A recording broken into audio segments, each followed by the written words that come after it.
어르신 3 이야기에 오신 여러분을 환영합니다. 시어머니가 시누이 신혼집 사주려고 우리 집을 팔자고 하고 남편은 먼저 동의야. 저는 웃으며 이틀 후 떠날 결정을 꺼냈습니다. 오늘의 사연에 오신 것을 환영합니다. 여러분은 혹시 이런 상황에 처해 본 적 있나요? 내 돈으로 집을 사고 빚까지 떠안았는데 정작 그 집에서 투명인간 취급을 받는 기막힌 상황 말이죠. 이 이야기는 실력 있는 건축가이자 당찬 여성, 별표란 별표의 이야기입니다. 그녀는 자신의 희생과 노력이 시댁의 존중으로 돌아올 것이라 믿었습니다. 하지만 현실은 냉혹했습니다.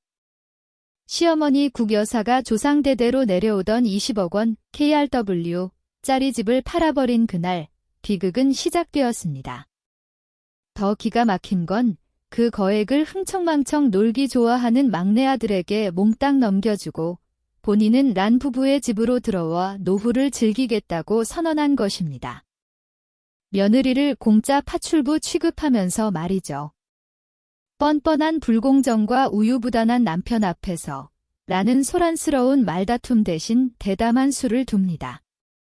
상대를 무너뜨리기 위해 아궁이의 장작을 빼버리는 치밀한 계산. 과연 나는 이 이기적인 사람들에게 어떤 참교육을 선사할까요? 그리고 그녀의 남편은 각성할까요? 아니면 비겁함의 늪으로 빠져들까요? 지금부터 안주인의 정의 구현 과정을 함께 지켜봐 주시죠. 늦은 오후, 서울에 쏟아진 소나기는 서초구, 시오초구의 고급 아파트를 습하고 차갑게 적시고 있었다. 하지만 그 한기조차 지금 우리 집 거실을 짓누르는 숨막히는 공기에 비하면 아무것도 아니었다. 나는 맞은편에 앉은 시어머니, 국여사를 응시했다. 그녀는 드물게 의기양양한 표정으로 연꽃차를 홀짝이고 있었다. 그 옆에는 남편 별표민, 별표이 앉아 있었다. 35살이나 먹었으면서도 여전히 엄마에게 혼날까 봐 눈치 보는 어린아이 같은 남자. 이 아파트는 내 피와 땀의 결정체였다. 도시 계획 건축가인 나는 몇 달 밤을 지새우며 조명 하나, 발코니에 작은 화분 하나까지 직접 설계했다. 지난 5년 동안 바닥 타일 한 장, 가구 하나에도 내 손길이 닿지 않은 곳이 없었다. 하지만 시댁 식구들의 눈에 나는 그저 운 좋게 얹어 사는 존재일 뿐인 모양이다. 국여사가 대리석 테이블 위에 찻잔을 거칠게 내려놓았다. 그 날카로운 소리는 마치 재판을 시작하는 판사의 망치 소리처럼 들렸다. 그녀는 헛기침을 한 번 하더니 나를 1초 정도 훑어보고는 이내 사랑스러운 눈빛으로 민을 바라보았다. 너희한테 아주 중요한 할 말이 있다. 민은 황급히 허리를 곧게 펴며 공손한 자세를 취했다. 나는 두 손을 무릎 위에 깍지 낀 채 자세를 유지했다. 불길한 예감이 스쳐 지나갔다. 시어머니가 금요일 저녁에 가족회의를 소집하는 건 절대 안부나 묻자고 하는 짓이 아니니까? 국여사는 또박또박 한 단어 한 단어에 천근의 무게를 실어 말했다. 종로, 장로에 있는 민과 중 별표의 어린 시절이 깃든 본가가 오늘 아침에 팔렸다는 것이다. 나는 미간을 살짝 찌푸렸다. 그 집은 면적은 크지 않아도 서울 사대문 안요지에 있어 시세가 만만치 않은 곳이었다. 파셨어요. 얼마게요? 민이 아쉬움 섞인 그러나 호기심 가득한 목소리로 물었다. 딱 20억이다. 국여사는 짧게 대답하며 입가에 만족스러운 미소를 띄었다. 매수자가 현금으로 바로 쏘더구나. 명예 이전도 일사천리로 끝냈다. 20억 원, 약 100억 V&D 환산. 엄청난 액수다. 내 머릿속에서는 빠르게 일반적인 재산 분할 시나리오가 그려졌다. 상식적으로라면 자식들에게 나누거나 어머니가 노후 자금으로 챙길 것이다. 하지만 나는 결정적인 사실을 잊고 있었다. 이 집구석에 상식 따윈 존재하지 않는다는 것, 오직 어머니의 법과 막내 웅이의 이익만이 존재할 뿐. 국 여사는 민을 똑바로 쳐다보다가 나를 곁눈질하며 당당하게 선언했다. 내가 곰곰이 생각해봤다. 우리 장남 민희는 기반도 잡았고 번듯한 집도 있고 처가 돈도 잘 버니 부족한 게 없잖니. 하지만 막내 웅이는 이제 장가도 가야 하고 형보다 자리도 못 잡았어. 그래서 이 20억 전액 웅이한테 주기로 했다. 나는 귀를 의심했다. 2천만 원도 2억 원도 아니다. 20억 원을 몽땅 차남에게 주면서 장남인 민에게는 한 푼도 주지 않겠다는 것이다. 제사며 집안 대소사는 다 장남에게 떠맡기면서 우리가 반응할 틈도 없이 국 여사는 쐐기를 박았다. 웅이는 그 돈으로 강남에 신혼집 하나 해줄 거다. 제 짝한테 기는 안 죽어야지. 그리고 나는 집도 팔았으니 다음 주부터 여기 들어와서 살련다. 너희 집이 넓고 편하니 내가 와서 지내면 란이도 밥 차리고 나 챙기기 수월하지 않겠니? 공간이 얼어붙는 것 같았다. 얼굴로 피가 쏠렸다. 집을 팔아 막내에게는 강남 아파트를 사주고 빈털터리가 된 본인은 내 노동력을 착취하며 무전 취식하겠다는 소리다. 이건 단순한 편애가 아니었다. 잔인하고 뻔뻔한 폭력이다. 나는 민을 쳐다보았다. 제발 무슨 말이라도 하기를. 반대하든 질문하든 아니면 망설이기라도 하든. 하지만 5년을 함께 산 내 남편, 나를 지켜주겠다고 맹세했던 이 남자는 고개를 숙인 채 손만 만지작거리며 기어들어가는 목소리로 대답했다. 네. 어머니 편하실 대로 하세요. 저희랑 같이 살면 좋죠. 뭐 방도 남는데요. 민의 그 말은 내 인내심의 마지막 끈을 툭 끊어버렸다. 그는 내 의견 따위는 묻지도 않았다. 이 아파트를 살 때 자금의 80%를 댄 것도 나고 명의도 내 이름으로 되어 있는데 말이다. 그와 시어머니 눈에 나는 그저 돈 버는 기계이자 걸어 다니는 식모일 뿐이었다. 나는 깊게 심호흡을 하며 치밀어 오르는 분노를 눌러 담았다. 지금 당장 소리를 지르며 싸운다면 국 여사는 내가 불효막심한 며느리라고 동네방네 떠들 것이 뻔했다.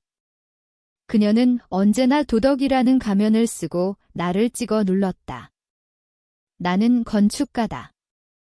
튼튼한 구조와 장기적인 계획을 세우는데 익숙하다. 잔챙이 싸움은 하지 않는다. 단번에 체크메이트를 부를 한 수가 필요했다.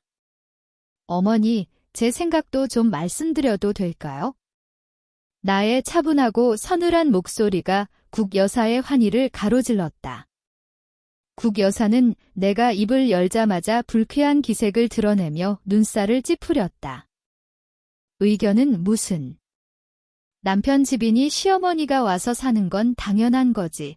너 지금 계산기 두드리는 거니? 나는 살며시 미소 지으며 자리에서 일어나 그녀의 찻잔에 차를 더 따랐다. 우아하지만 단호한 동작으로. 계산이라뇨. 당치 않습니다. 어머니가 오시는 건 경사죠. 다만 궁금한 게 있어서요. 도련님이 20억을 받아서 강남에 집을 산다고 해도 전세 끼고 샀거나 하면 12억에서 14억이면 충분할 텐데 나머지는 어떻게 하실 생각이세요? 일부는 어머니 명의로 저축해 두셔야 노후에 며느리 눈치 안 보고 편하게 쓰시지 않겠어요? 국 여사는 손을 휘휘 내저으며 내 말을 잘랐다. 그 돈은 웅이 사업 자금하고 차도 좋은 거 뽑아서 기 좀 펴고 살라고 할 거다. 넌 시동생 주머니 탐내지 마라. 맏며느리가 돼가지고 희생할 줄도 알고 베풀 줄도 알아야지. 희생. 포용. 그녀가 나를 올가매기 위해 쓰는 족쇄 같은 단어들. 나는 민을 바라봤지만 그는 여전히 고개를 쳐박고 내 눈을 피했다. 실망감은 이미 바닥을 쳤고 그 깊은 곳에서 서늘한 결심이 솟아올랐다. 알겠습니다. 어머니 뜻이 정 그러시다면 따를게요. 다음 주에 바로 들어오세요. 나는 부드럽게 가족 회의를 끝맺었다. 하지만 내 머릿속에서는 이미 이 집안의 질서를 완전히 뒤엎을 재개발 설계도가 그려지고 있었다. 그 어떤 건축물보다 정교하고 잔인한 설계도가. 운명의 가족 회의가 있은 지 이틀 뒤, 집안 공기는 여전히 납처럼 무거웠다. 미는 어설픈 관심으로 내 기분을 풀어보려 애썼지만 어머니가 들어와 산다는 이야기는 절대 입 밖으로 꺼내지 않았다. 그는 내 침묵이 동의가 아니라 폭풍전야라는 걸 본능적으로 알고 있었다. 그리고 그 폭풍은 일요일 저녁 식탁에 당도했다. 나는 평소보다 늦게 귀가했다. 손에는 서울시 도시계획국 솔어번 플래닝표로 로고가 찍힌 갈색 대봉투가 들려 있었다. 저녁상은 이미 차려져 있었고 미는 분주하게 그릇을 나르고 있었다. 국 여사는 상석에 떡하니 앉아 아들에게 이것저것 지시하고 있었다. 나를 본 국 여사가 툭 내뱉었다. 어휴, 도대체 뭘 하고 다니길래 이 시간에 들어오니? 여자가 집구석을 비우고 남편한테 집안일이나 시키고 쯧쯧. 꼴이 말이 아니다. 나는 대답 대신 조용히 손을 씻고 식탁에 앉았다. 들고 있던 갈색 서류 봉투를 유리 테이블 위에 올려놓았다. 종이와 유리가 부딪히며 나는 건조한 마찰음이 두 사람의 시선을 단번에 사로잡았다. 이게 뭐야? 민이 호기심 어린 목소리로 봉투에 손을 뻗었다. 나는 그의 손을 제지하고 천천히 A4 용지 한 장을 꺼내 펼쳤다. 우측 하단에 찍힌 별표 국토연구원장 별표의 붉은 직인이 마치 이글거리는 눈동자처럼 그들을 쏘아보고 있었다. 나는 서류를 민과 국 여사 쪽으로 들이밀었다. 강원도 태백 티바익 도시재생사업지원 파견 발령서예요. 내 목소리는 빠르지도 느리지도 않게 정확한 딕션으로 울려 퍼졌다. 미는 종이를 집어들고 눈을 동그랗게 떴다. 입술이 파르르 떨리며 글자를 따라 움직였다. 파견 기간 1년 6개월. 강원도 태백. 당장 모레부터라고? 국 여사가 민의 손에서 서류를 낚아채더니 실눈을 뜨고 읽어 내려갔다. 전문 용어는 이해하지 못했지만 그녀의 눈은 본능적으로 중요한 키워드만을 포착했다. 강원도 18개월 특별수당. 그녀는 서류를 식탁에 콱 내리치며 앙칼지게 소리질렀다. 너 미쳤니? 멀쩡한 서울 놔두고 그 산골짜기에는 처박혀서 뭐 하겠다는 거야? 그것도 1년 반이나? 너 지금 남편 버리고 도망이라도 가겠다는 거냐? 나는 침착하게 두부조림 한 조각을 집어 밥 위에 올리며 느긋하게 대답했다. 국가적인 중요 프로젝트예요, 어머니. 연구원의 고지대 도시 계획을 주도할 전문가가 부족해서요. 이번 파견 월급이랑 체류비 합치면 지금 받는 돈의 3배예요. 프로젝트 성공하면 인센티브는 별도고요. 내년에 팀장, 팀 리더, 승진하려면 이만한 기회가 없어요. 지난달에 지원해서 오늘 확정 공문 나온 겁니다. 민이 사색이 되어 내 팔을 붙잡았다. 목소리가 덜덜 떨렸다. 하지만 여보, 어머니가 당장 다음 주에 들어오시잖아. 당신이 가버리면 밥은 누가 하고 어머니 수발은 누가 들어? 나 하루 종일 회사에 있다가 밤늦게 퇴근하는데 나보고 어쩌라고? 나는 민의 손을 가볍게 쳐내고 깊고 흔들림 없는 눈으로 그를 똑바로 응시했다. 이것이야말로 내가 준비한 결정타였다. 민 씨, 당신이 이 집 장남이잖아. 어머니는 당신 어머니고 이 아파트 명의도 공동으로 돼 있잖아. 어머니 모시는 건 당연히 당신 몫이지 왜 그게 내 의무야? 나는 이 집 대출금 갚으려고 돈 벌러 가는 거야? 경제적 책임은 내가 질 테니 내가 없을 때 집안일이랑 가족 돌보는 건 남은 사람이 해야지. 그게 공평하지 않아? 국 여사가 펄쩍 뛰며 얼굴을 붉혔다. 얘 말하는 것 좀 보게. 너 지금 책임 회피하는 거지? 늙은 시어미를 미니한테 떠넘기고 혼자 자유부인 노릇하겠다는 심보 아니냐? 여자가 시집을 왔으면 남편을 섬겨야지. 어디서 감히 짐 싸들고 객지로 나돌아? 난 절대 허락 못한다. 나는 수저를 내려놓고 겉으로는 예에 바르지만 눈빛만은 서늘하게 국 여사를 바라보았다. 어머니, 이건 공기관 발령이에요. 빨간 도장 찍힌 공문 안 보이세요? 제가 가고 싶다고 가고 말고 싶다고 마는 게 아니라고요. 불복종하면 징계받고 심하면 잘려요. 제가 잘리면 매달 나가는 별표 주택담보대출 원리금 350만 원 별표은 누가 갚죠? 도련님이 받은 20억에서 좀 보태주라고 하실래요? 내 질문은 정확히 폐부를 찔렀다. 우미의 돈을 건드리는 건 국 여사의 영린이자 치명적인 약점이었다. 그녀는 민의 월급으로는 생활비 대기도 빠듯하다는 걸, 그 거대한 대출금을 감당할 수 없다는 걸 누구보다 잘 알고 있었다. 민은 애원하는 눈빛으로 나를 쳐다봤지만 나는 이미 마음속에 빙벽을 세운 뒤였다. 민 씨, 계산기 다 두드려 봤어. 내 파견수당이면 빚 훨씬 빨리 갚아. 나도 다 우리 미래랑 이 집 지키려고 가는 거야? 이 고급 아파트의 안락함을 누리는 사람이 관리도 하고 가족도 챙겨야지. 그게 최소한의 상식 아니겠어? 나는 밥 먹던 것을 멈추고 자리에서 일어났다. 멍하니 서로를 바라보는 두 모자를 뒤로 한 채. 짐 싸러 들어갈게요. 모레 새벽 5시에 관용차가 데리러 오기로 했어요. 집안일은 어머니랑 민 씨한테 부탁해요. 침실로 들어와 문을 닫고 차가운 나무 문에 등을 기댔다. 심장이 거세게 뛰었다. 두려워서가 아니었다.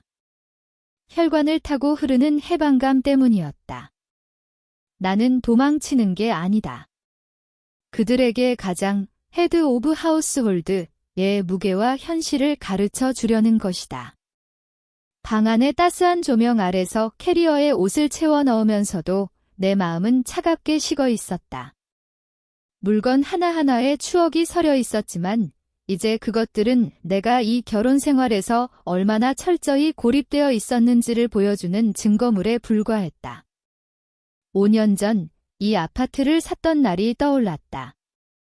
결혼 6개월 차였다. 당시 시세로 별표 10억 원 별표이나 하는 아파트였다. 시골에서 작은 슈퍼마켓을 하며 평생을 모은 친정 부모님이 노후 자금인 땅을 팔아 별표 6억 원 별표를 주셨고 내가 대학 때부터 악착같이 모은 돈 별표 2억 원 7억 플러스 엘퍼 별표를 보탰다. 그럼 시댁은? 집 산다는 말에 국 여사는 낡은 보자기 하나를 들고 왔다. 그 안에는 별표 1억 원 별표이 들어 있었다. 그녀는 마치 전 재산을 내놓는다는 듯 비장한 표정으로 타협 불가능한 조건을 내걸었다. 이 돈, 우리 집안 피땀이다. 집 명의는 무조건 민이랑 공동으로 해라. 남자가 기둥인데 명의가 없으면 어디 가서 기 못 편다. 사랑하니까, 그리고 분란 만들기 싫어서 알겠다고 했다. 고작 1억 내놓고 지분 50%를 가져가겠다는 도둑놈 심보에 고개를 끄덕인 내가 바보 천치였다. 부족한 금액은 대출을 받았고 지난 5년간 그 빚을 갚아온 건 오직 나였다. 나는 은행 앱을 켰다. 매달 5일 내 통장에서 칼같이 빠져나가는 350만 원의 대출 원금과 이자였다. 민은 공기업 과장이라 세후 월급이 500만 원 정도 되지만 나한테 생활비를 제대로 준 적이 없었다. 관리비랑 공과금은 내가 내잖아. 나머지는 나도 품위 유지하고 사회생활하는 데 써야지. 그놈의 사회생활. 실상은 쓸데없는 술자리, 시어머니 용돈, 그리고 최악인 건 궁이 뒷바라지였다. 시동생 웅이는 나이 30 먹고도 철딱선이 없는 백수 건달이다. 카페 한다, 옷 장사한다, 코인 한다며 벌린 일마다 말아먹고 형한테 손을 벌렸다. 100만 원, 200만 원, 심지어 1000만 원까지. 미는 거절 한 번 못하고 퍼졌다. 내가 따지면 국 여사는 소리부터 질렀다. 형제끼리 돕고 사는 거지. 형수라는 게 어쩜 그렇게 돈거리며 야박하냐. 나는 열심히 집을 짓는 꿀벌이었는데 집안에 불개미 떼를 키우고 있었던 꼴이다. 나는 두꺼운 패딩을 캐리어에 쑤셔 넣었다. 이번 강원도행은 단순한 업무가 아니었다. 아궁이의 장작을 빼버리는 부저 출신 전략이었다. 다시 은행 앱을 열었다. 이번엔 조회가 아니라 설정을 바꿨다.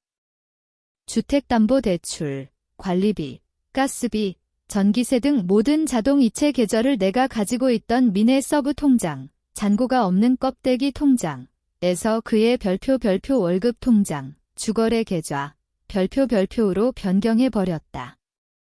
씁쓸한 미소가 번졌다. 월급 500만 원에서 대출금 350만 원 빠지고 중앙난방이라 비싼 관리비랑 공과금 70만 원 정도 빠지면 미네 손에 남는 돈은 고작 80만 원, 약 80만 원 남짓일 것이다. 그 돈으로 본인 품위 유지하고 깐깐한 어머니 모시고 곧 들러붙을 시동생 부부까지 먹여 살려야 한다. 미는 뼈저리게 느낄 것이다. 내가 그동안 빚 갚으면서 이 우아한 강남 라이프를 유지하기 위해 얼마나 아등바등 살았는지. 민이 방으로 들어왔다. 죽을 상이다. 란, 진짜 가야 돼? 엄마 지금 화 많이 나셨어.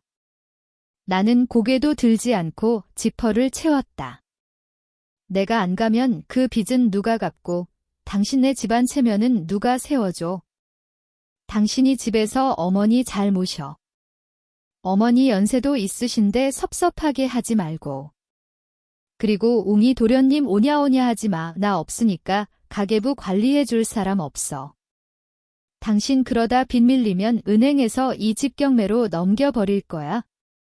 미는 땅이 꺼져라 한숨을 쉬었다. 그는 아직 자기 인생에 닥쳐올 태풍의 위력을 짐작조차 못하고 있다. 라면 하나 끓이는 것처럼 쉬울 줄 알겠지? 하지만 가장이 자리를 비운 집은 더 이상 안식처가 아니다. 전쟁터야. 다음 날 새벽, 나는 짙은 어둠을 뚫고 캐리어를 끌고 나갔다. 관용차가 대기하고 있었다. 뒤를 돌아 내가 피땀 흘려 꾸민 아파트를 올려다보았다. 안녕. 내가 돌아올 땐 온전히 내 것이 되거나 아니면 다 팔아치우고 새로 시작하거나 둘 중 하나일 거야.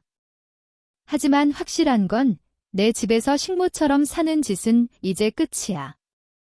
차가 서울 톨게이트를 빠져나갈 즈음 핸드폰이 진동했다. 홈 CCTV 알림이었다. 나는 입꼬리를 비틀어 웃으며 경보음만 끄고 녹화는 계속되게 두었다. 감독 없는 연극이 어떻게 흘러가는지 똑똑히 지켜봐야지. 떠난 지 이틀 만에 예상대로 시월드 군단이 점령했다. 화면 속에는 웅이가 짙은 화장을 하고 화려하게 차려입은 젊은 여자를 데리고 들어오고 있었다. 웅이의 약혼녀, 별표 투에트, 별표였다. 그녀는 내 이탈리아제 가죽 소파를 쓰다듬으며 교태 섞인 목소리로 말했다. 어머 자기야, 형수님 집 진짜 넓다. 근데 형수님 없어서 너무 아깝다. 그치?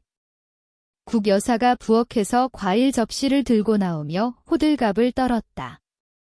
걔 1년 반이나 있다 온단다. 너희들 그냥 내 집처럼 편하게 지내라. 없는 게 없으니까. 투에트는 눈동자를 굴리더니 내 서재 앞에서 멈췄다. 그곳엔 내 건축 관련 원서들과 모형들, 그리고 프로젝트 성공할 때마다 나에게 선물했던 명품백 컬렉션이 진열되어 있었다. 어머니, 이 방뷰가 장난 아닌데요? 저 여기서 옷 판매 라이브 방송하면 안 돼요? 조명도 좋고 완전 딱인데. 여기 지저분한 모형들 좀 치우면 되죠? 나는 숨을 죽이고 화면을 응시했다. 미는 멍청한 표정으로 서 있었다. 만약 그가 고개를 끄덕인다면 당장 달려가서 가만두지 않겠다고 맹세했다. 다행히 민에게도 일말의 이성은 남아 있었다. 그는 손사래를 치며 더듬거렸다. 아, 안 돼. 저 방은 라니가 잠가놨어. 국가기밀도시 계획 도면이 있다고 절대 들어가지 말랬어. 잘못 건드렸다가 분실이라도 되면 우리 다 감옥 간대. 나는 만족스럽게 고개를 끄덕였다. 떠나기 전 서재의 안보와 직결된 기밀 문서가 있으니 털끝 하나라도 건드리면 형사처분받을 거라고 연막탄을 터뜨려 놓은 게 효과가 있었다. 저 겁쟁이에게는 그만한 협박도 없다. 투에트가 입을 삐죽거렸다. 치, 뭐 그렇게 유난을 떤대요. 그럼 저쪽 게스트룸은 우리가 쓸게요. 침대도 푹신하고 좋네. 그 좁아터진 오피스텔로 돌아가기 싫단 말이에요. 어머님이 집 사주실 돈 주셨지만 아직 마음에 드는 매물도 못 찾았잖아요. 집 구할 때까지만 여기 있으면 서로 좋잖아요. 국 여사가 고개를 주걱거리며 눈웃음을 쳤다. 그럼 그렇고 말고 너희들 그냥 짐 싸서 들어와라. 민이랑 같이 살면 북적북적하고 얼마나 좋니? 밥이랑 전기세도 굳고 일석이조지. 나는 그 꼴을 보며 속이 뒤집히는 것 같았다. 돈이 굳는다라니. 전형적인 기생충들의 사고방식이다. 그들은 우리 집을 무료 급식소쯤으로 생각하는 모양이다. 하지만 그들이 간과한 게 있다. 이 급식소의 지원금이 끊겼다는 사실을. 나는 메신저 앱을 켜서 민에게 최후 통첩과도 같은 장문의 메시지를 보냈다.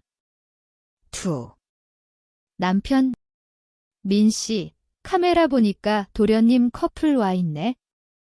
다시 한번 원칙 확실히 말할게. 이 진명의자는 나야.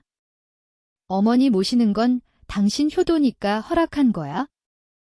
하지만 웅이 도련님 내외가 얹어 사는 건 절대 안 돼. 손님으로 오는 건 괜찮지만 3일 이상 숙박하면 관리실에 외부인 무단거주로 신고하고 카드키 정지시킬 거야.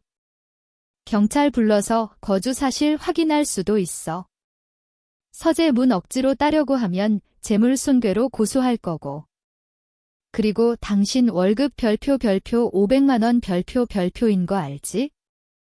매달 5일에 대출 원리금이랑 각종 공과금 합쳐서 400만 원, 코언 32 트라이유 VND, 자동 이체되게 해놨어. 만약 잔고 부족으로 연체돼서 집에 압류 딱지 붙으면 그 길로 바로 이혼이야. 집에 득실거리는 식구들 먹여 살리는 건 남은 돈으로 당신이 알아서 해. 화면 속 미니 메시지를 읽는 게 보였다. 그의 얼굴이 백지장처럼 하얗게 질려갔다. 그는 희희낙낙 떠드는 어머니와 동생을 올려다보며 식은땀을 흘리기 시작했다. 그는 직감했을 것이다. 이 불개미 떼가 자신의 야른 지갑을 갉아먹기 시작했다는 것을. 민이 웅에게 더듬거리며 말했다. 웅아, 너희 오늘은 그냥 가라. 형수 성격 알잖아. 그리고 여기 아파트 입주민 규정이 까다로워서. 그 말을 들은 국 여사가 눈을 부라렸다. 이게 정말. 너 마누라가 그렇게 무서워? 내 집이고 내 엄마고 내 동생이야. 라니게는 지금 멀리 갔는데 어떻게 알고 쫓아낸다는 거야? 그냥 있어. 내가 있으라면 있는 거야. 미는 입을 다물었다. 감히 엄마 말을 거역할 위인이 못 된다. 그의 우유부단함은 이 비극의 속도를 높이는 촉매제가 될 것이다. 나는 핸드폰 화면을 껐다. 그래, 끝까지 가보자 이거지? 냉장고가 텅 비고 관리비 고지서 폭탄이 떨어져도 그놈의 피를 나눈 가족애가 얼마나 가나 보자. 차는 태백, 티바익의 가파른 고개를 넘어 화려한 서울과 혼란에 빠진 가족을 뒤로 한 채 달렸다. 태백 시내의 호텔에 도착한 나는 태블릿 PC를 켰다. 몸은 200km 넘게 떨어져 있지만 내 정신은 여전히 집을 감시하고 있었다.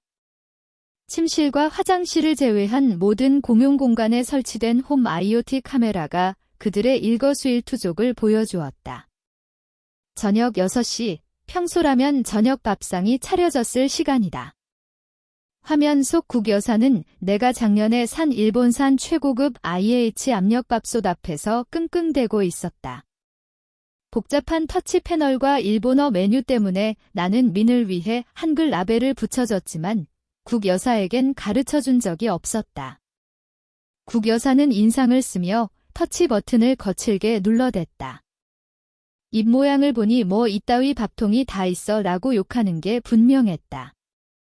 그녀는 백미 취사 대신 정향죽이나 만능찜 버튼을 눌러버린 게 틀림없었다.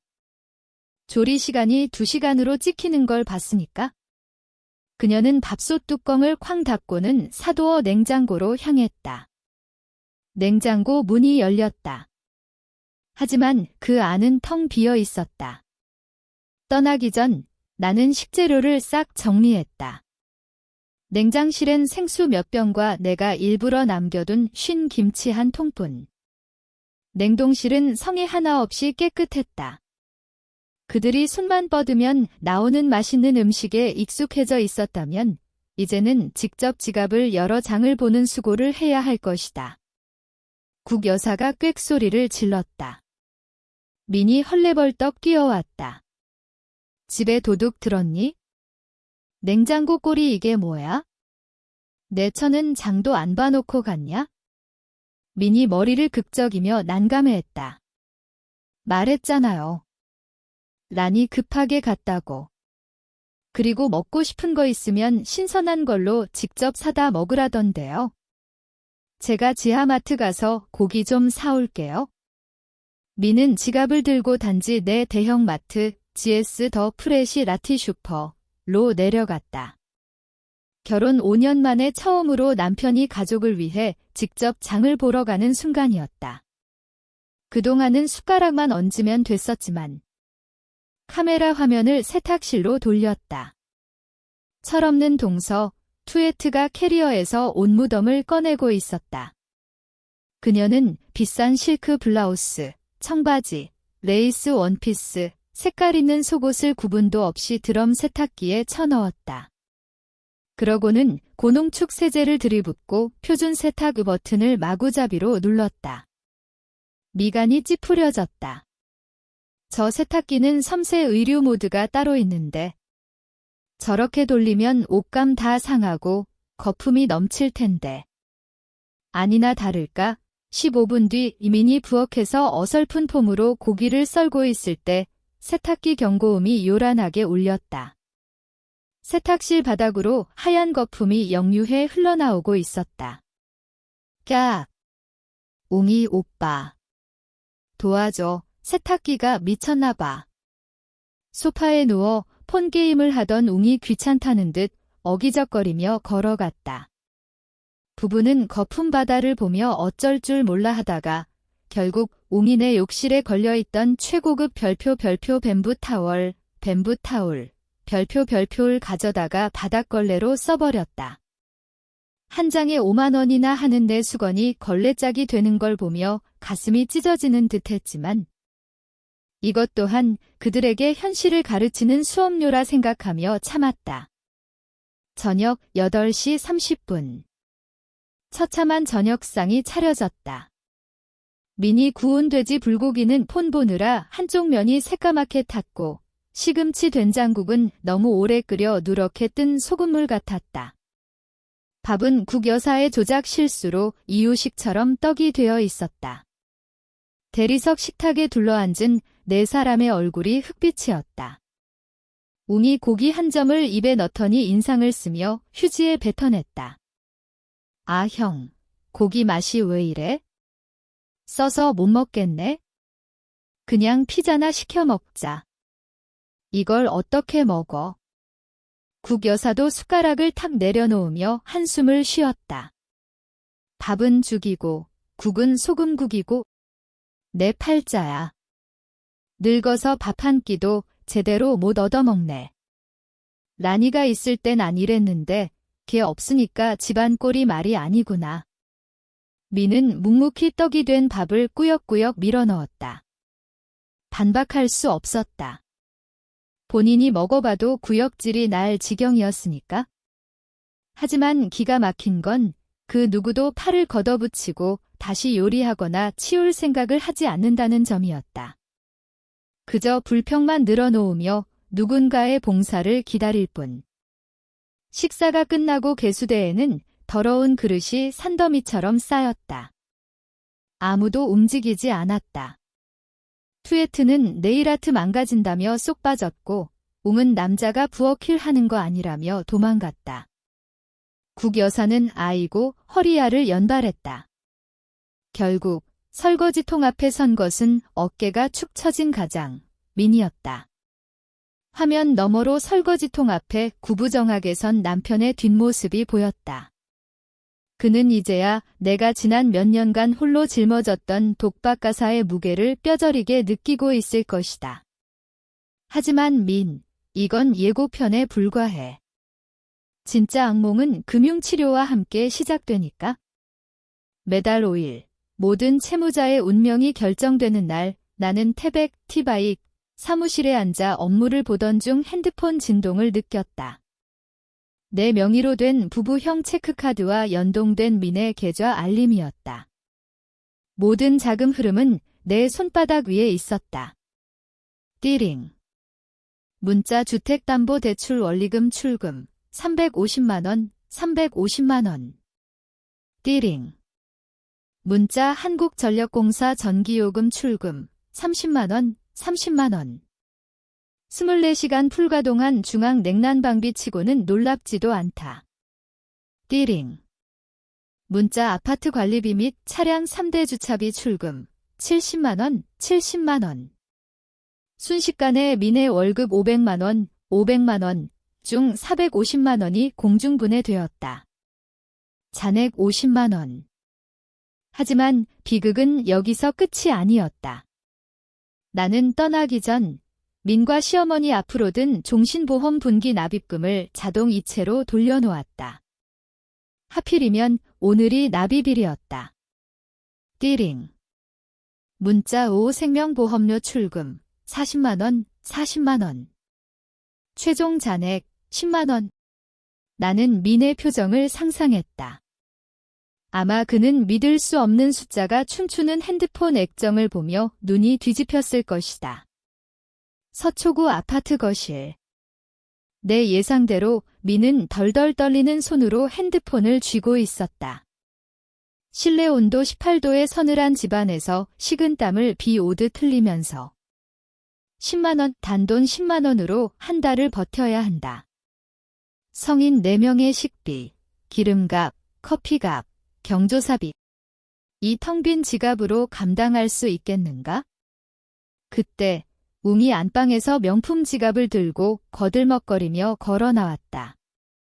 형, 나 별표 20만원 별표만 줘봐. 오늘 친구들이랑 술 한잔하기로 했는데 내가 한턱 쏘고 사업 얘기 좀 해야 해서. 민은 멍한 눈으로 동생을 올려다보았다. 돈 없어. 웅은 형이 농담하는 줄 알고 킬킬거렸다. 에이, 형 왜 이래? 월급 500이나 받으면서. 형수도 갈 때 돈 좀 주고 갔을 거 아냐? 동생한테 너무 짜게 구는 거 아니야? 민이 절망에 찬 목소리로 소리 질렀다. 없다면 없는 줄 알라고. 은행에서 싹 다 빼갔어. 내 통장에 지금 딱 10만 원 남았다. 이거라도 가져가서 우리 다 같이 굶어 죽든지. 형의 이례적인 고함에 웅은 벙찐 표정을 지었다. TV를 보던 국 여사가 시끄러운 소리에 뒤를 돌아보며 나무랐다. 얘는 왜 동생한테 소리는 지르고 그러니? 형이 돼가지고 좀 챙겨주면 덧나냐? 고작 몇십만 원 가지고 유세는? 민은 처음으로 원망 가득한 눈빛으로 어머니를 쳐다보았다. 어머니, 아까워서 안 주는 게 아니에요. 진짜 돈이 한 푼도 없다니까요. 월급 들어오자마자 빚 갚느라 다 나갔어요. 어머니 집 한 돈 20억 있으시잖아요. 거기서 이번 달 생활비 좀 보태주세요. 내 식구 밥은 먹고 살아야죠. 돈 달라는 소리에 국 여사는 불에 댄 사람처럼 펄쩍 뛰었다. 그녀는 옆에 둔 핸드백을 끌어안으며 정색했다. 무슨 소리냐? 그 20억은 웅이 장가갈 미천이라고 했잖니. 이미 계약금 다 걸어놔서 못 뺀다. 내가 장남인데 알아서 해결해야지. 다 늙은 어미 노후 자금에 손을 벌려? 웅도 거들었다. 맞아요, 형, 그 돈은 내 미래야? 건드리지 마, 형네 부자잖아. 정급하면 친구한테 빌리든가 회사 갑을 받든가 해. 민은 눈앞의 피부치들을 멍하니 바라보았다. 맹목적으로 편애하는 어머니, 이기적이고 파렴치한 동생. 그들은 민이 뼈 빠지게 갚고 있는 집에서 민이네는 전기세로 에어컨 바람 쐬며 살면서 정작 민이 벼랑 끝에 몰리자 철저히 외면했다. 그들의 돈은 성역이었고 민의 돈은 공공재였다. 쓰디쓴 실망감이 민의 가슴을 후벼 팠다. 그는 철저히 혼자였다. 란이었다면 공과금이니 장복이니 신경 쓸 필요도 없게 해줬을 텐데. 그는 아내의 보살핌을 너무나 당연하게 여겨왔던 것이다. 주머니 속 단돈 10만 원과 집안에 입만 벌리고 있는 뻐꾸기 새끼 3마리. 민은 비로소 가장의 무게에 짓눌리기 시작했다. 그는 비틀거리며 방으로 들어가 문을 쾅 닫아버렸다. 뒤에서 돈 못 받았다며 투덜거리는 웅의 욕설을 뒤로 한 채. 나는 카메라 앱을 끄고 의자에 깊숙이 몸을 기댔다. 금융치료가 효과를 보이기 시작했다. 돈의 냉혹함은 가족애라는 껍데기를 벗겨내고 추악한 본성을 드러내게 만든다. 재정 파탄 이후 일주일이 지났다. 고급 아파트는 쓰레기장이나 다름없었다. 바닥엔 먼지가 굴러다니고 소파엔 벗어던진 옷까지 배달 음식 용기와 빈 페트병이 뒹굴었다. 퀴퀴한 곰팡이 냄새와 음식 썩는 냄새가 진동했다. 저녁 7시, 민이 천근만근 무거운 몸을 이끌고 귀가했다. 일주일 내내 아침은 컵라면, 점심은 군거나 빵으로 때우며 버텼다. 회사에서는 업무 시간에 졸다가 상사에게 깨지고 보고서 실수로 심할서까지 썼다. 머릿속은 온통 카드값 생각뿐이었다. 현관문을 열자마자 보이는 건 지긋지긋한 풍경이었다. 웅과 투에트는 소파에 누워 낄낄거리며 TV를 보고 있었다. 에어컨은 16도, 한기가 돌 정도였다. 탁자 위엔 해바라기 씨 껍질이 수북했다. 국 여사는 안마 의자에 누워 소리쳤다. 민이 왔냐? 와서 어미 어깨 좀 주물러라. 비가 오려나 삭신이 쑤신다. 아, 그리고 저녁엔 제비집 수프 좀 해와라. 기력이 딸려서 몸보신 좀 해야겠다.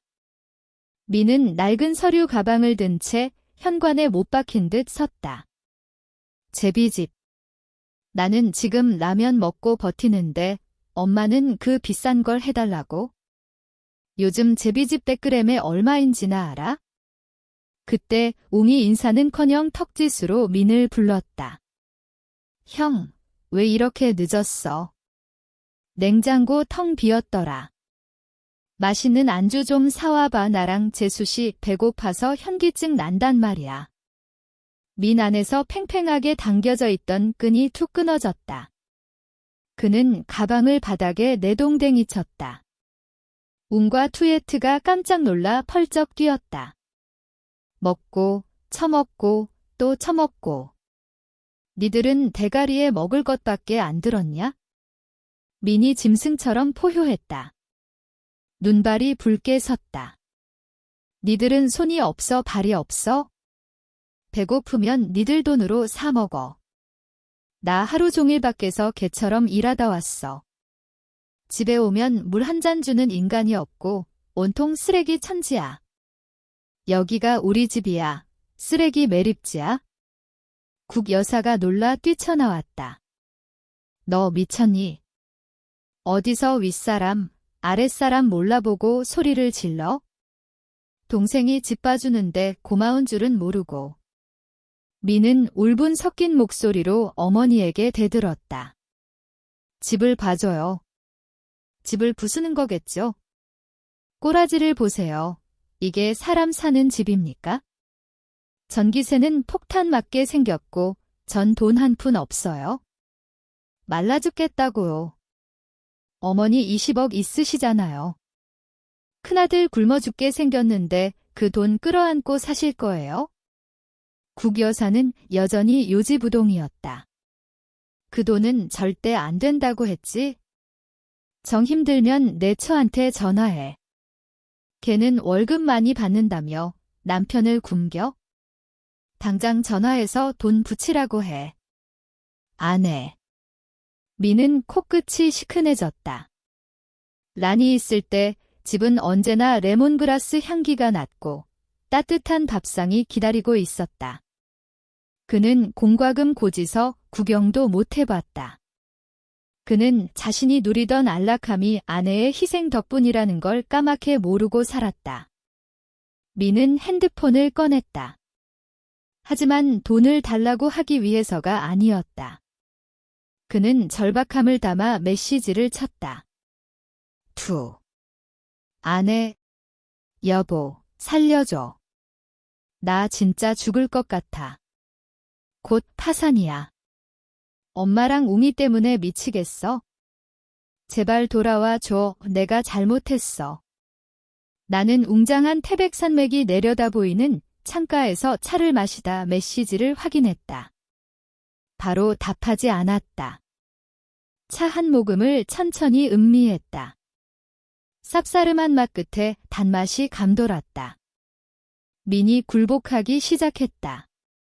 하지만 아직 멀었다. 저 우유부단한 인간을 개조하고 시어머니의 독재를 무너뜨리려면 더 확실한 항복 선언과 강철 조약이 필요하다. 30분을 더 기다렸다. 공포와 후회가 그의 뼈에 사무칠 때까지. 그리고 영상 통화 버튼을 눌렀다. 화면에 민의 얼굴이 떴다. 일주일 만에 10년은 늙어 보였다. 수염은 덥수룩하고 눈밑은 퀭했다. 뒤로는 난장판이 된 거실과 눈치를 살피는 시댁 식구들이 보였다.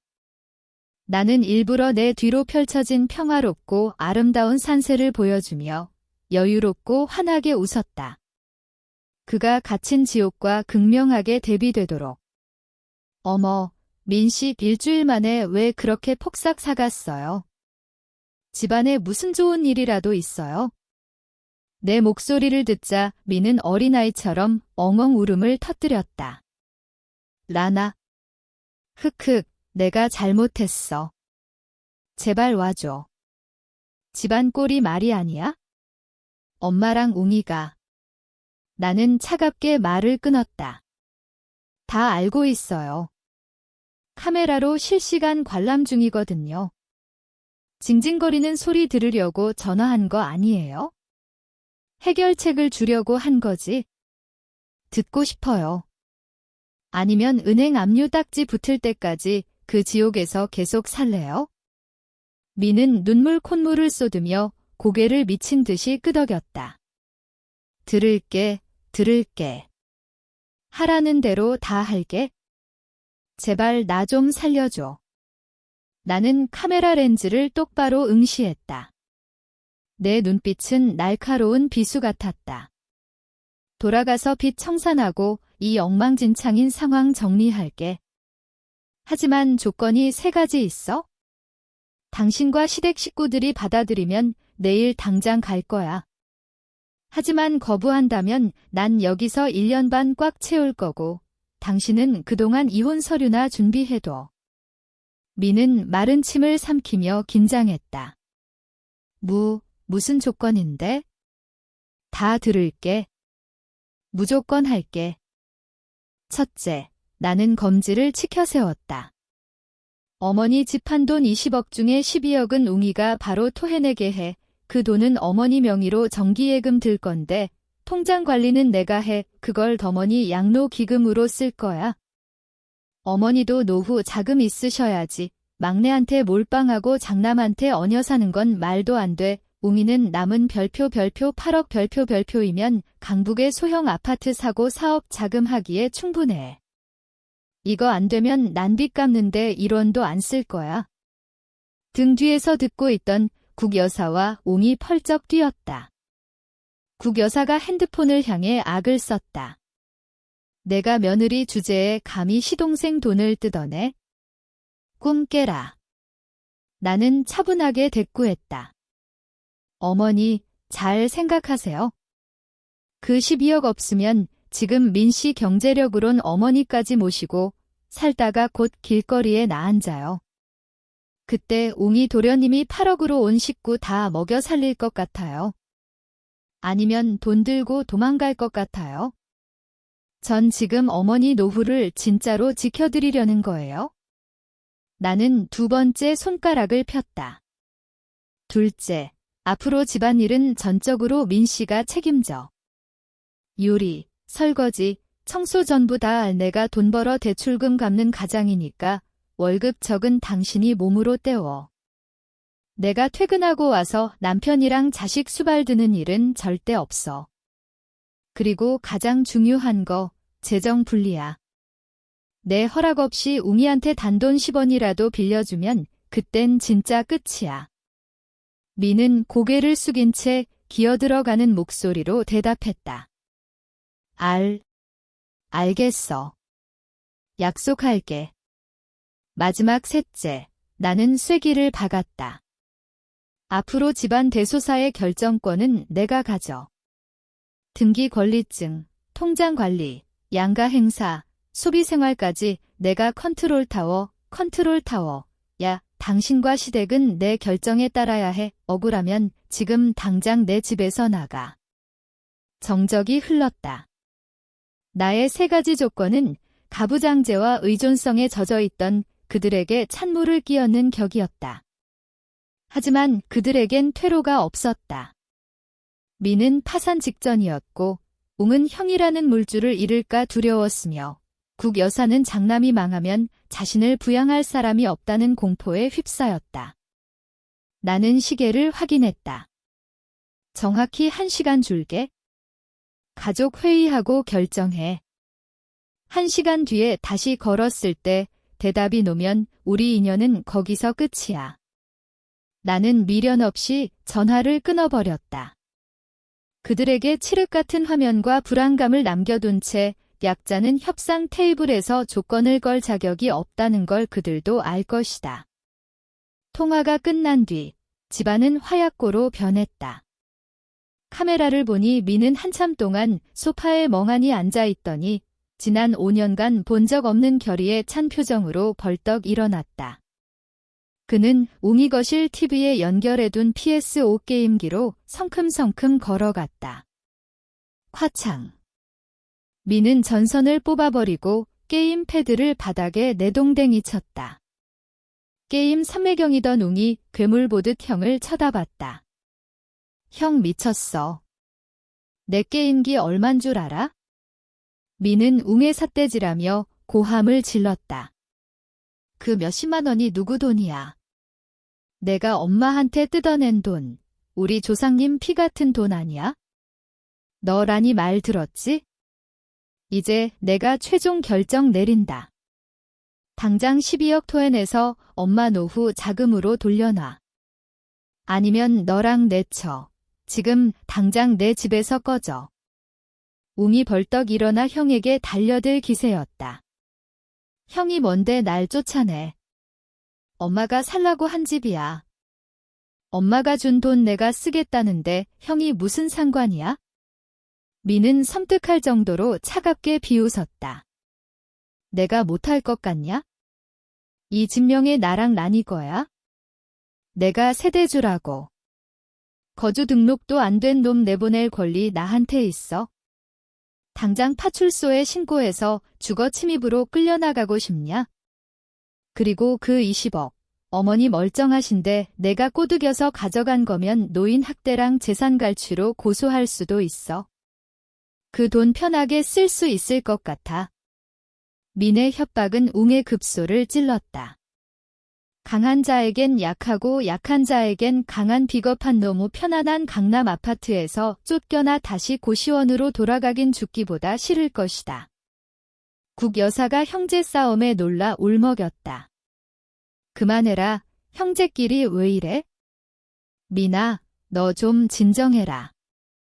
미는 흔들리지 않는 눈으로 어머니를 바라보았다.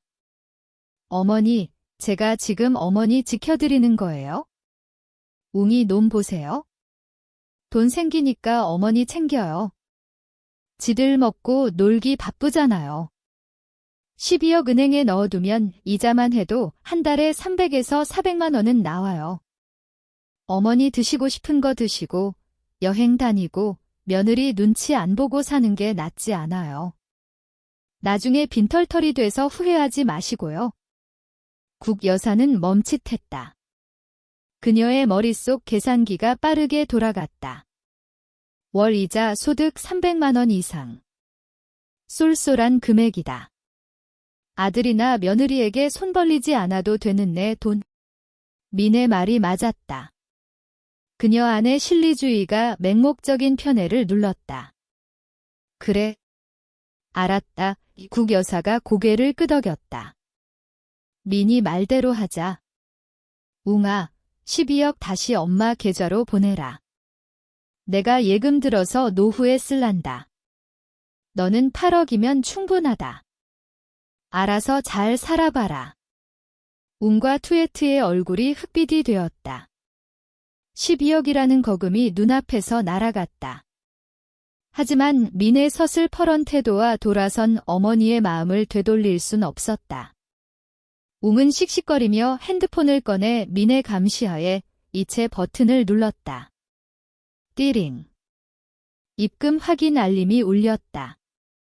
민은 즉시 어머니의 핸드폰을 압수해 잔고를 확인한 뒤 선언했다. 내일 아침에 어머니 모시고 은행 가서 묶어둘 겁니다. 그리고 웅이랑 재수씨, 지금 짐 싸서 나가. 우리 집 지금 비상사태라 객식구 못 둬. 너희 집 구하면 그때 집들이나 초대해라. 민의 압박에 못 이겨 두 사람은 야밤에 짐을 싸서 도망치듯 쫓겨났다. 집안이 기적처럼 조용하고 넓어졌다. 민은 소파에 털썩 주저앉아 긴 한숨을 내쉬었다. 그는 방금 혁명을 치러냈다. 늦었지만 가장의 존엄을 되찾은 것이다. 그는 내게 메시지를 보냈다. 아내, 끝났어. 웅이는 돈 돌려주고 나갔어. 내일 엄마 모시고 은행 갈게. 여보, 제발 돌아와 줘. 나는 노트북을 덮으며 미소 지었다. 이제 안주인이 돌아가 수학을 거둘 차례다. 다음 날 아침, 나는 서울행 첫차에 몸을 실었다. 사실 나는 첩첩산중 오지에 간 게 아니었다. 태백 시내의 쾌적한 비즈니스 호텔에서 온라인으로 고위 경영자 과정을 들으며 호캉스를 즐겼을 뿐이다. 그 뉴베지 코스프레는 시댁을 길들이기 위한 완벽한 연극이었다. 도어락 비밀번호를 누르고 집에 들어섰을 때 나는 놀라움을 감출 수 없었다. 집은 모델하우스처럼 반짝반짝 윤이 났다. 바닥에 굴러다니던 쓰레기는 온데간데없고 은은한 계피향 세정제 냄새가 났다. 미는 앞치마를 두르고 주방에서 점심 준비에 한창이었다. 국 여사는 소파에 앉아 TV를 보고 있었는데 볼륨을 아주 작게 줄여놓은 상태였다. 나를 보자마자 그녀는 벌떡 일어났다. 그 얼굴엔 당혹감과 함께 묘한 두려움이 서려 있었다. 라나, 벌써 왔니? 오는 길 힘들진 않았고? 국 여사가 호들갑을 떨며 반겼다. 그녀는 서둘러 오렌지 주스를 잔에 따르더니 탁자에 공손히 내려놓았다. 나는 옅은 미소를 지으며 고개를 끄덕였다. 다녀왔습니다, 어머니. 전 괜찮아요. 어머니는 며칠 동안 지내시기 괜찮으셨어요? 아유, 괜찮다마다. 내 집이 워낙 좋잖니. 미니가 널 맞이한다고 새벽부터 일어나서 청소하고 난리도 아니었다. 내 목소리를 들은 미니 국자를 든 채 부엌에서 뛰어나왔다. 나를 보는 그의 눈이 기쁨과 미안함으로 반짝거렸다. 여보. 왔어. 얼른 가서 손발 좀 씻고 와. 밥 다 됐어. 오늘 당신이 제일 좋아하는 매운 갈비 해놨어. 나는 민을 바라보았다. 그의 눈빛과 몸짓에서 확연한 변화가 느껴졌다. 더 이상 엄마 뒤에 숨던 찌질한 마마보이는 없었다. 지난 몇 주간의 시련과 압박이 그를 비로소 책임감 있는 남자로 재련해낸 것이다. 식탁 풍경은 예전과 완전히 달랐다. 국 여사는 조용히 식사했고 더 이상 반찬 투정이나 괴상한 요구를 하지 않았다. 미는 부지런히 내 밥 위에 고기를 올려주며 어머니의 별표 12억 원, 6타이 V&D, 별표를 어떻게 처리했는지 신나서 설명했다. 12억 예금 명의는 어머니 거로 했어? 대신 어머니랑 합의해서 매달 나오는 이자로 어머니 용돈하시고 일주일에 3번 오시는 가사 도우미 비용 대기로 했어. 그러면 어머니도 돈 생겨서 좋고 우리도 집안일 덜어서 좋잖아. 그리고 나도 내 월급에서 따로 떼서 대출 상환용 비상금 통장 만들었어. 이제 당신 혼자 짐 짊어지게 안 할게. 나는 만족스럽게 고개를 끄덕였다. 민이 정말로 철이 들었다. 그는 경제라는 레버리지를 이용해 고부 갈등을 합리적으로 해결하는 법을 깨우친 것이다. 식사가 끝난 후 민은 나를 바람 시원한 발코니로 이끌었다. 그는 주머니에서 꼬깃꼬깃한 A4 용지 한 장을 꺼내 테이블 위에 놓았다. 이거 내가 쓴 각서야. 세대주 권한이랑 모든 재정 결정권 당신한테 넘길게. 그리고 그동안 당신 힘들게 해서 미안해. 앞으론 진짜 남편답게 당신이랑 같이 이 집 건사할게. 나는 종이를 집어들었다. 민의 삐뚤빼뚤하지만 진심이 담긴 글씨가 내 마음을 녹였다. 발코니 아래로 반짝이는 서울의 야경을 내려다보며 가슴속으로 진정한 평화가 스며드는 것을 느꼈다. 찌익. 나는 종이를 가볍게 반으로 찢었다. 전 이런 종이 쪼가리로 당신을 묶어둘 생각 없어요? 나는 부드럽게 말했다. 당신의 존중과 행동이 가장 확실한 계약서니까요. 당신이 드디어 깨달아서 다행이에요.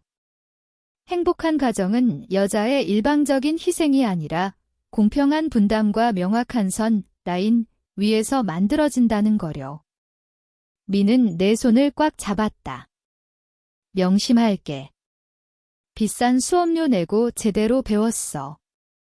그 주 주말 웅과 투에트 부부가 놀러왔다. 예전에 그 거만하던 태도는 온데간데없고 둘 다 깍듯하게 형수님 하며 눈치를 살폈다. 그들은 깨달은 것이다. 이 집안의 먹이사슬 꼭대기, 즉 경제권을 쥔 사람이 누구인지. 그 절대 권력자가 바로 나라는 사실을 말이다. 우리 집은 다시 평온한 궤도로 돌아왔다. 하지만 이 평화는 예전 같은 살얼음판이 아니라 상호 존중과 공정한 규칙이라는 단단한 집안 위에 세워진 것이다. 앞으로도 파도는 치겠지만 이제는 나 혼자 노를 젓지 않아도 된다. 나는 덩치 큰 철부지를 믿음직한 파트너로 시어머니를 눈치 볼 줄 아는 노인으로 개조시켰다. 이것이야말로 내 인생 최고의 리모델링 프로젝트였다. 바람 부는 발코니에 나란히 선란과 민의 모습을 끝으로 이야기는 막을 내립니다. 하지만 이 내전, 시베로어의 여운은 아마 오랫동안 남을 것입니다. 우리는 숨막히는 긴장의 순간들을 함께 건너왔습니다. 란이 텅 빈 집을 남기고 떠났을 때의 충격, 그리고 무능력했던 남편 민이 빈 지갑과 가족들의 끝없는 탐욕 앞에 마주섰을 때의 그 절망감까지 말이죠. 민이 게임기를 박살내며 가족을 향해 포효하던 순간은 단순한 화풀이가 아니었습니다. 그것은 인간으로서, 그리고 남편으로서의 자격을 되찾는 중요한 변곡점이었습니다. 이 이야기의 핵심 교훈은 무엇일까요? 첫째, 존중은 경제력과 명확한 경계선에서 나옵니다. 독자 여러분, 혹시 란의 인내심이나 민의 우유부단함 속에서 자신의 모습을 보셨나요? 그렇다면 지금 바로 깨어나세요. 막다른 골목에 몰릴 때까지 기다리지 마십시오. 지금 당장 당신의 가정에 투명한 재정 원칙을 세우고 당당하게 존중을 요구하세요. 란의 해결 방식, 어떻게 보셨나요? 과연 국여사는 그 12억 통장 덕분에 영원히 잠잠할까요? 여러분의 생각과 경험을 댓글로 나눠주세요. 지금까지 들어주셔서 감사합니다. 다음 사연에서 만나요.